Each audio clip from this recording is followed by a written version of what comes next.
Hi, everyone. I'm Pip from Seymour Digital Media. You're listening to Know How Marketing Lab podcast. This podcast brings together different experts in marketing from our Facebook group, Cyberpunk Geeks Marketing Mixer. Each week we get on here and we talk about something search marketing like Google Ads or SEO, social media marketing from Facebook to TikTok, or website marketing. If you're a marketer or aspiring marketer, a business owner or entrepreneur, this podcast is for you. We're going to share the best SEO, search, social, and website strategies. We share tips and hacks, Google Ads strategies, what's going on in the current market. Each week we discuss something exciting and awesome in marketing. This is This Month in the World of Marketing. So I thought we'd talk first about the elephant in the room. Wait, can I just say something? We should rename introduce this for 1 month only to This Month in the World of Twitter. Right? I was going to say. I think Twitter might dominate our conversation today.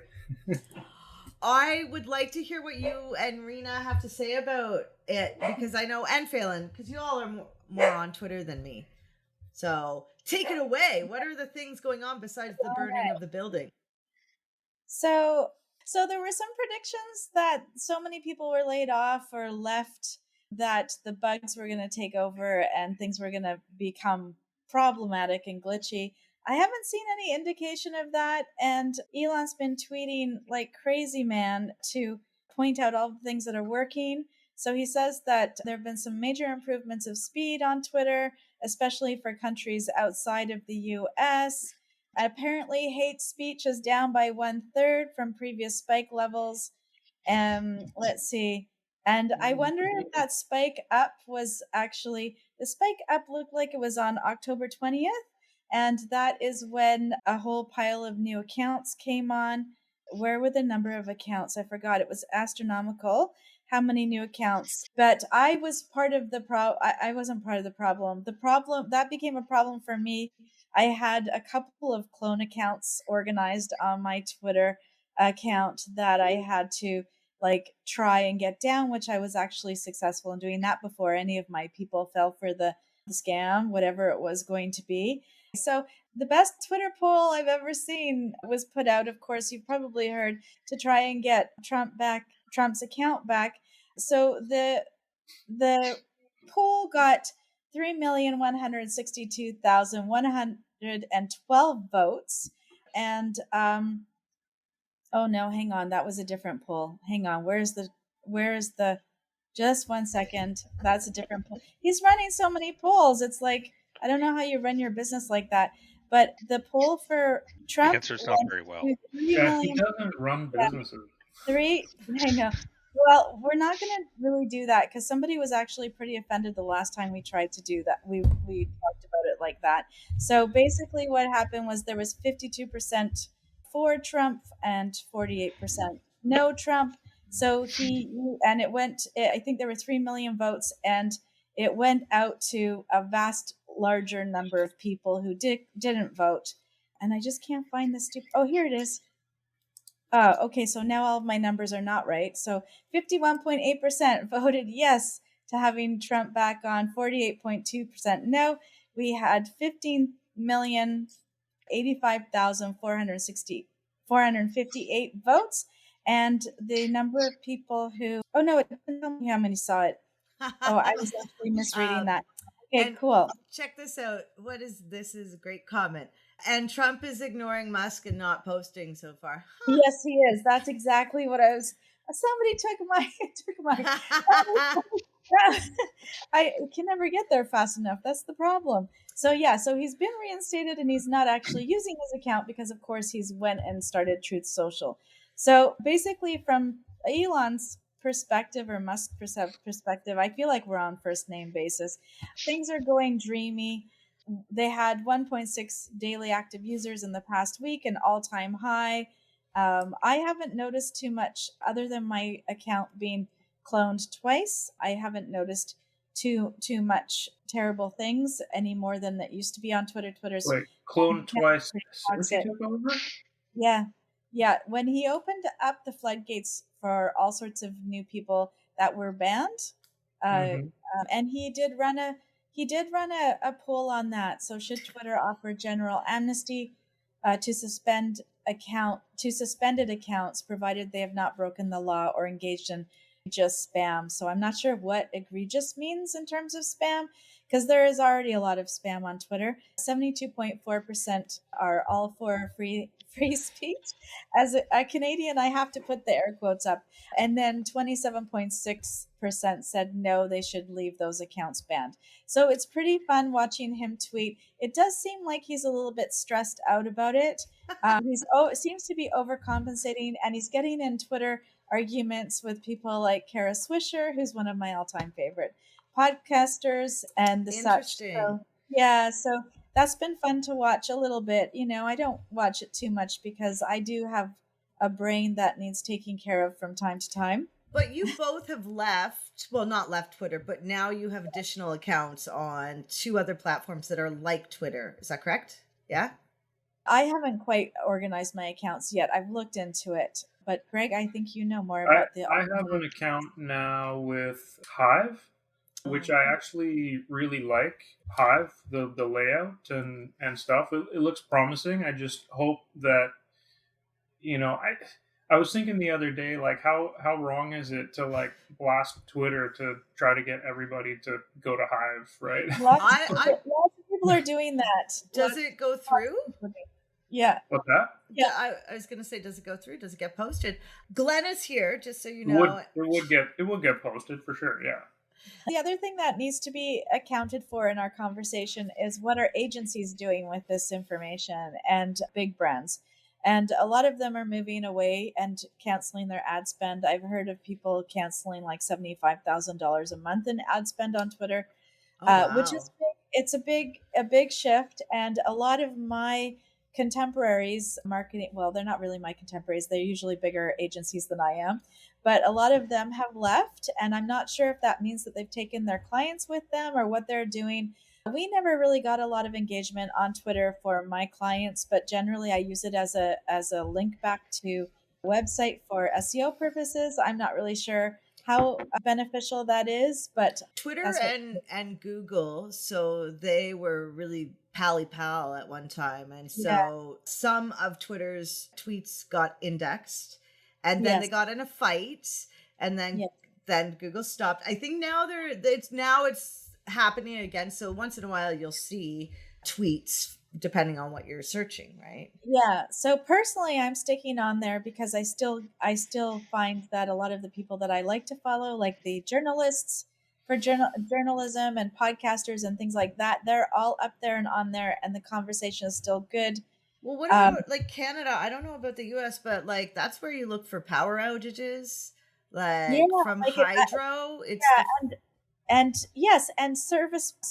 support providers. Like, so even just yesterday, I finally got a MailChimp support person on Twitter, and that's usually where I go. So I'm not in a hurry to leave, but maybe I won't spend so much time working my brand on there so much until I see the fallout. I want to see how this goes. Right. And Glenna is saying she's on Mastodon too.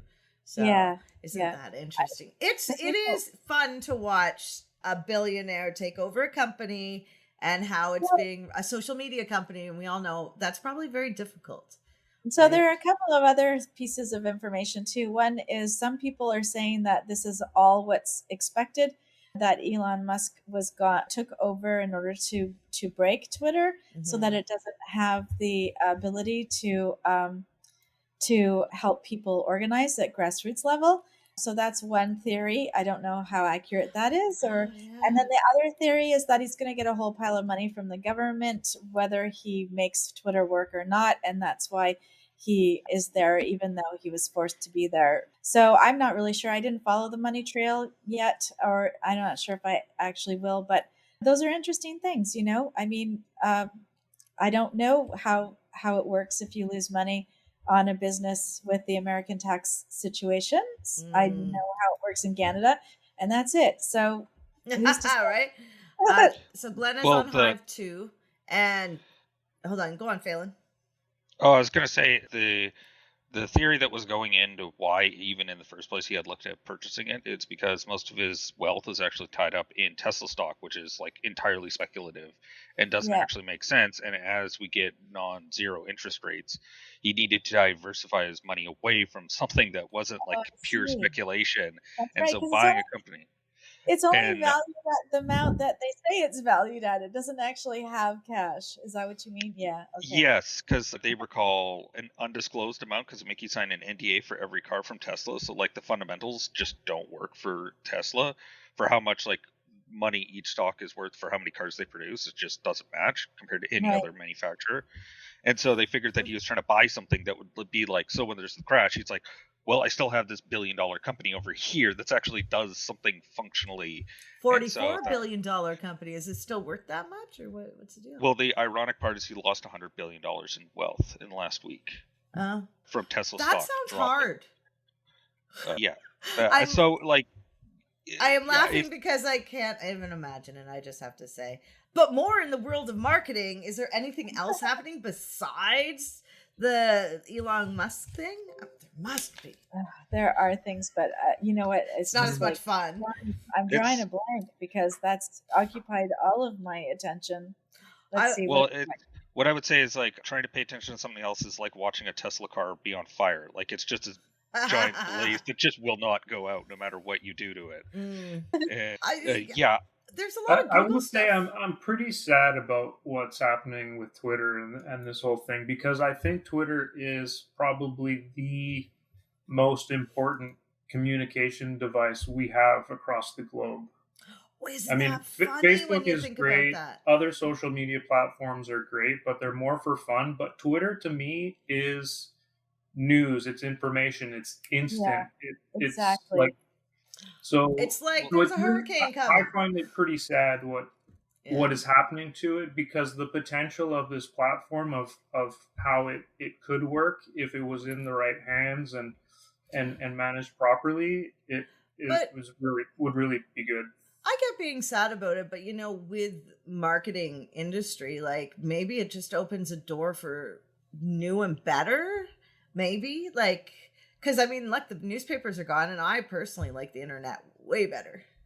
Just Well, So what I would say is for the marketing side of it, like the irony of Twitter was that it did a really poor job with its targeting. It had always been kind of the runt in the litter, but that's what made it. But that is what made it a much more usable platform for most people, is because the ads were pretty shoddy. So it wasn't like Instagram where they're doing like hyper targeted ads all the time. And so it actually made it a much more usable experience for most people because it didn't monetize every last little aspect of it. So irony is.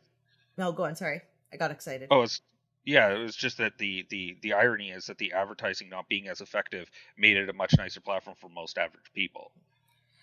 Have you guys done advertising on Twitter, Rena? Have you done that? Yeah. Yeah, we haven't done it.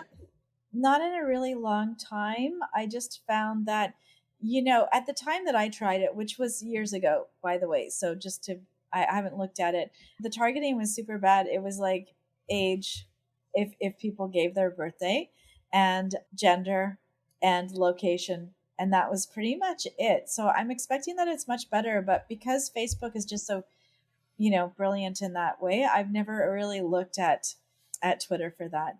And I understand that. I actually just got some news that's news to me, probably not news to everyone, that LinkedIn's targeting is much better. Targeting much better. Yeah, so I'm going to look into that this week. I know you can put the pixel. They have a pixel, which is pretty great because you can target by profession, which is pretty brilliant. Yeah. So, I mean, I think that's an avenue. We're trying Amazon ads right now. Yes, that's interesting. Right. There's always stuff to learn and do, right? Want to know more about SEO? We've got a class for that. Our mission is to educate students about the right tools, techniques, and strategies to grow their businesses using the most up-to-date search engine marketing optimization techniques and tools. Find out more at knowhowmarketinglab.com. Regardless, ad spend seems to be down again this year, and this quarter it's gone down a little bit, but not terribly considering the recession. Sometimes I'm sure that your client, that you feel this with your clients. I hear this happens with Google Ads. As soon as, recession starts or anything like that, people tend to close down their marketing budget instead of opening up, which is really silly, because it's the opposite. When people leave the marketing space or the the ad space, the price goes down. So it's actually, you have less competition for those keywords. So it's actually a good time to, to level up. I tell the So Pepsi story. one clarification is we are not actually in a recession. Last quarter had way more positive growth. It was 2.3% for the United States, which makes it that's not if a recession. we actually define what a recession is according to economics. The reality is that everybody's paying more for bread, milk, all the things, which does make you more apprehensive about buying stuff. So whether or not we're in a recession, we're all a little bit more price conscious, in my humble opinion. Right? And you're absolutely right. The article does say with recession looming. So looming, So it's interesting. I know, but a lot of people are using it. Yeah. Sorry, go ahead. What I would say is we're closer to a 70s style stagflation, where there's prices are going out of control, and so that's closer to what we're at, is the 70s stagflation period, than in a proper recession like we had in 2008. I don't like the sound of stagflation. Sorry, bad word. Why not inflation? Oh yeah. Well, because then it's a party. Well, it means it just means stagnant inflation. So everything's is technically standing still, but prices are going through the roof. We do have a separation of clients right now that are either pulling back or putting everything into it, and we're banking with the people that are putting everything into it, because they'll be the winners. I think so. I agree. I totally agree. I'm leveling up my own accounts too, because I've seen a decline. Even when I look at how much it's costing me for keywords on Facebook for my clients, it's actually coming in much nicer, like a much better rate. So I feel like, oh yeah, okay, I'm going to try this out and see if I can actually get the cost per acquisition down. Interesting. Yeah, we're trying some really amazing things with our clients. Like, we've started integrating doing shorts on YouTube to see if that can boost even your local SEO. So there's so many things to try and do, and it's amazing. Well, and also to expand that with clients that are doing video and they're also doing e-commerce, that you can integrate YouTube Shorts, that it can actually have the whole checkout inside of YouTube, like the app itself. Mm-hmm. So there's lots of that's new cool things. And in Google Search Console, I don't know if you all have any e-commerce clients. I have to go over there and look, but Search Console just released last week. You can now see products in your Search Console if you sell products, and you can attach your Google Search Console to your Merchant Center.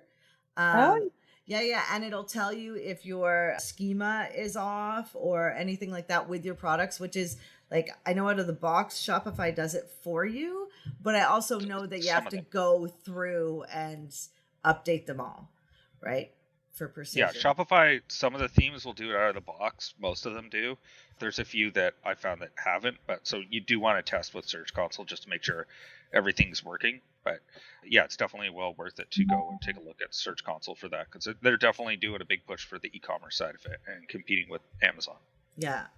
I mean, it's going to be interesting next year. I mean, in the next month, you guys, we get to talk about what we think is going to happen, and we do our look back. Jump forward, look back. Anyway, super exciting. So we can see in the marketing what's trended this year, right? There's going to be a lot of information on that and what people think about next year. I am excited. I can't believe we're already here. I know. Right? Greg, is there any website news? Yeah, pretty slow in web stuff, or at least slow for me, because I haven't really been keeping up with a couple things in the past month, other than, since our last chat, the latest release of WordPress did come out and everything seemed to be fine with that. Other than that, I've just been busy and not really keeping up with the times that last month. Right. Well, yeah, it doesn't sound like it's been like a whirlwind. Like the SEO whirlwind is like a train going at a I don't know, the Yeah, station things don't 200 change miles an hour. as fast in web design or development as they used to. Like back in the day, things would change fast. Things have tailed off definitely in that world. There's I always new things that come up, new things, but yeah, it's not monthly really anymore. Yesterday I met a woman who does website stuff, and I said, "Oh, what platform do you use?" She said Weebly. And I was like, Weebly. And Square bought Weebly. And so now Weebly isn't getting updates and things like that. So maybe they'll go away. So I thought that. And she told me Weebly. So I go and I look up the website, Weebly, and I click on their SEO. I got taken to a 404 page. It's quite funny, really. Just so you irony. know, it was ironic. But I thought that was really neat. Like Weebly. None of you work in Weebly, do you? I have a couple of clients that ask me for help from time to time, but no, I don't build sites for people in Weebly or Wix. And we can help people with Squarespace, but we don't build in Squarespace either. But we do Shopify and WordPress. Yeah, we do. We like working on those. We will work on Wix sites, and we will work on, I don't know. Squarespace. We will not work on Drupal, I don't think. We did originally look at that, and it was just so old. Yeah, well, it depends on if the website is old, but there are new Drupal sites too. So it does tend to be older sites that are still on Drupal. We have a post in Girl Gang about needing Drupal people. I said I saw a post in Girl Gang about needing Drupal people. I was like, oh, I should actually look for that. I've got a Drupal guy on my team. Drupal and Joomla. Wow. I get those every now and again. I know. See, I don't like them. They used to scare me until I got my guy on my team, and then I'm like, okay, now I can relax about that. I like WordPress. Biggest fan. Yeah. Right. Okay. So I did want to say that there was a new entrant into the ads platform space that came out this month. New entrant. And the entrant is Netflix. So that whole part where they're basically they're turning into television, where they're going to have scheduled times for shows to be released, and they're going to have ads, and they're just... I don't like the scheduled times. They won because of binging and autoplay. Yeah, but now they're changing their model because they realize that people just get on to watch the one show, watch it all the way through, and so now they're having to like space it all out, and they're doing advertising, and so it's entertaining to watch someone reverse engineer why TV was set up that way. Yeah, I'm going to have to level up to that no ads version because that's going to drive me mental. But there is one other thing that is super important for the people who are blogging using AI. There is an interesting lawsuit that's happening in the States about misinformation that went out because of an AI blog. And the question is that they're determining down there is who is liable. So, you got to watch what kind of blog articles you're putting out there. And there are some serious ramifications for you. So that'll be interesting to see. Karen posted something in the Facebook group this week about a client using copywritten material. And she's supposed to, as the social media person, she's supposed to do the posting. And she was wondering if she could get in trouble for posting it, even though she's being directed by the client. Oh, you know what? We need to refer Karen to a U.S. lawyer because we can't possibly speak on that. Yeah, I wouldn't even know. I would just say don't post copywritten things, period. Dot. Yeah. You would naturally think that the account, whoever's account it would be the one that would be liable, yes. not the actual person doing the posting. I can tell you right now, as the account owner, but the account owner could sue you as a marketing service provider, but it would be weird for them to do that. So what the scenario that I was part of, I wasn't part of it. I went in and cleaned it up, was some social media person was using copyrighted imagery and the client got, they call them retroactive licenses. They're kind of like a fee. They're way higher than what it costs to buy a stock photo, but they're way less than what it would cost to hire a lawyer to go to court. So it can be quite costly. I think it was around $900. And so the owner of the account is definitely the one who is liable. However, if you were choosing something for your client, then they could turn around and sue you. So hopefully you have the proper errors and omissions insurance. And if you don't, I've got a good guy. And I would also recommend getting an email saying, "Hey, do you know that this is copywritten correct? Do you still want me to post this?" I would have a paper trail that would identify that you definitely. It's told usually them. Yes, I usually check. I do check. I take swaths of the text and I throw it into the search engine and see if it pulls up anything. I know that they do have, I think that they have plagiarism software that you can get if you're an educator, but I don't know if there's anything free. I should look into that. But generally Google will figure it out for you if it's there. Yes. So we only have 2 minutes left. And of course, we have to talk about what's happening next week. But we also have to talk about who's going shopping tomorrow online. So are we all, as marketers or people online, doing our shopping for our SaaS products? Anybody? Well, I did most of mine last year, but if anyone has any software recommendations that they absolutely love, throw them in the comments below, because I'm looking. I like to look.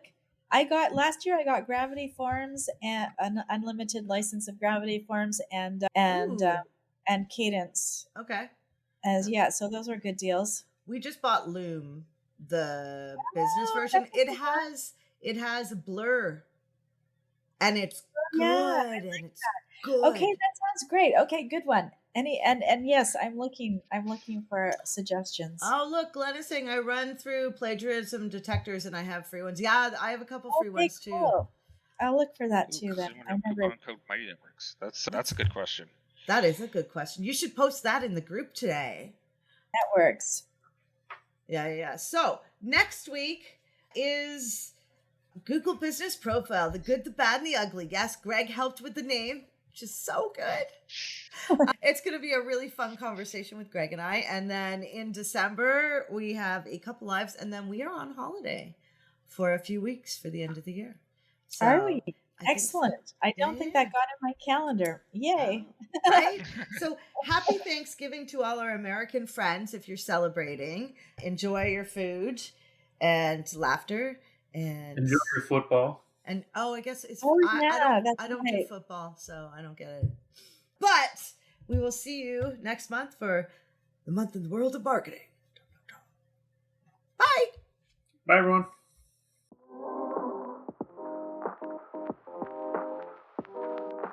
The conversation never stops in our Facebook group, Cyberpunk Geeks.